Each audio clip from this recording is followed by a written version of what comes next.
মা ও ছেলের জোড়া খুনের রহস্য উন্মোচনে এগোচ্ছে তদন্তকারীরা। প্রকৃত খুনি এখনও অধরা হলেও ইতিমধ্যে খুনের ঘটনার বেশ কয়েকটি সূত্র পেয়েছে পুলিশ। সেভাবেই পুলিশ তদন্তে এগোচ্ছে বলে আমরা জানতে পেরেছি। পৃথকভাবে একই জায়গায় মা ও ছেলের রক্তাক্ত দুটি মৃতদেহ ফেলে যাওয়া একটি গাড়ির সন্ধান সহ বেশ কয়েকটি সূত্র পেয়ে তদন্ত এগোচ্ছে। তবে খুনের 5 দিন কেটে গেলেও পুলিশ এখনো পর্যন্ত কাউকে গ্রেপ্তার করতে পারেনি।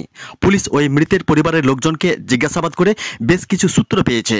নাবালক পুত্র সন্তানের পেটে ধারালো অস্ত্র দিয়ে খুন করা হয়েছে। তার মা রিনা খাতুনের পরনে বোরখা ও মাথায় চাদরে মোড়া স্কার্ট ছিল।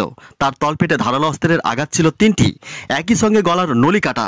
তার পরনে বোরখা থাকলেও উদ্ধারের সময় কোনো অন্তর্বাস ছিল না, পাজামা খোলা ছিল।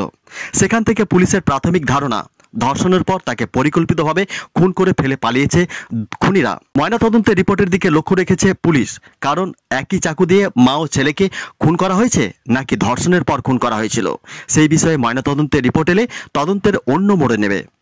তবে খুন করে দুটি দেহ মুর্শিদাবাদ থেকে বীরভূমে ফেলে পালিয়েছে অভিযুক্তরা।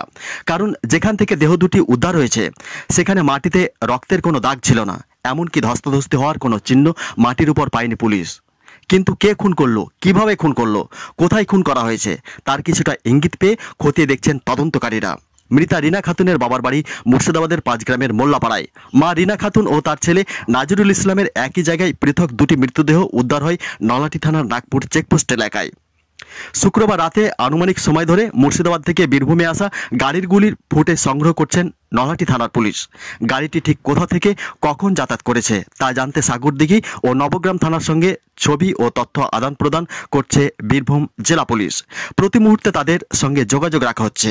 মৃতার পরিবারের কাছ থেকে পুলিশ জানতে পেরেছে রিনার কাছে কোনো মোবাইল ছিল না। নাতির ওষুধ কেনার জন্য বাড়ি থেকে বেরিয়ে যায় মেয়ে। গ্রামের অন্য পাড়ায় পিসির বাড়িতে রাতে থাকবে বলে জানিয়েছিল। ফলে প্রকৃত খুনের সূত্র ধরতে যথেষ্ট সমস্যায় তদন্তকারীরা।